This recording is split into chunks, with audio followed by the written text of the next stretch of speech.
नमस्कार, मैं हूं विपुल और आप देख रहे हैं डेमोक्रेसी एक्सप्रेस। आज हम बात करने वाले हैं बिहार के मशहूर यूट्यूबर और भाजपा नेता मनीष कश्यप के बारे में। उनके बारे में आज चर्चा इसलिए क्योंकि मनीष कश्यप ने भारतीय जनता पार्टी का दामन छोड़ दिया है और साथ साथ उन्होंने कहा है कि मैं इसके लिए माफ़ी मांगता हूं बिहार की तमाम जनता से। उन्होंने कहा कि मुझे आत्मग्लानि है कि मैंने भाजपा ज्वाइन किया। आपको पता है कि जब लोकसभा का चुनाव हो रहा था तो वो चुनाव लड़ रहे थे, मैदान में उतरे थे, लेकिन भाजपा ने उन्हें किसी तरह मना करके अपने खेमे में शामिल कर लिया। उसी को लेकर के वो माफ़ी मांग रहे हैं। साथ साथ मनीष कश्यप ने ये भी कहा कि मैं भाजपा में रहते हुए अपनी रक्षा नहीं कर पाया तो मैं बिहार के लोगों की रक्षा कैसे कर पाता, और जो काम मैं बिहार के लिए करना चाहता था, यहाँ के लोगों के लिए करना चाहता था, वो मैं भाजपा में रहकर नहीं कर पा रहा था।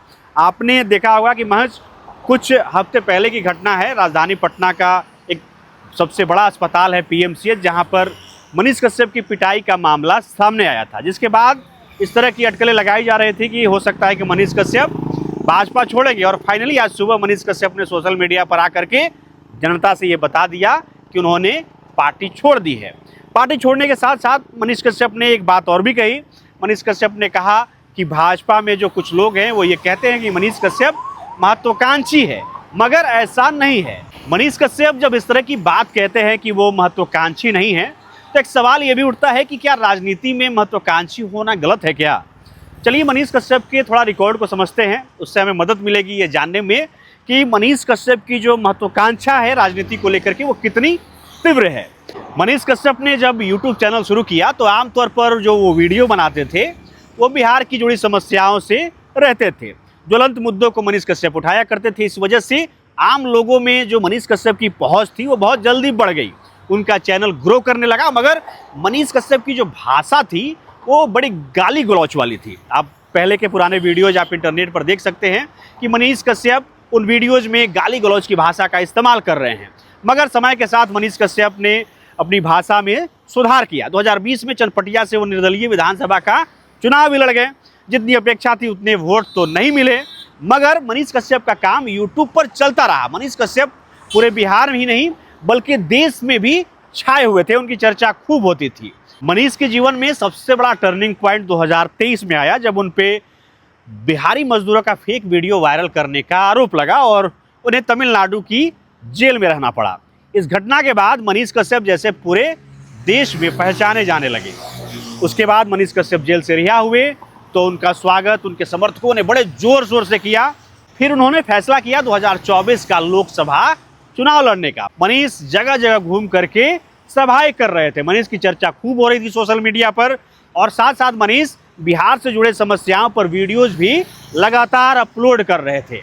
उसी बीच एंट्री होती है भारतीय जनता पार्टी के स्टार प्रचारक मनोज तिवारी की।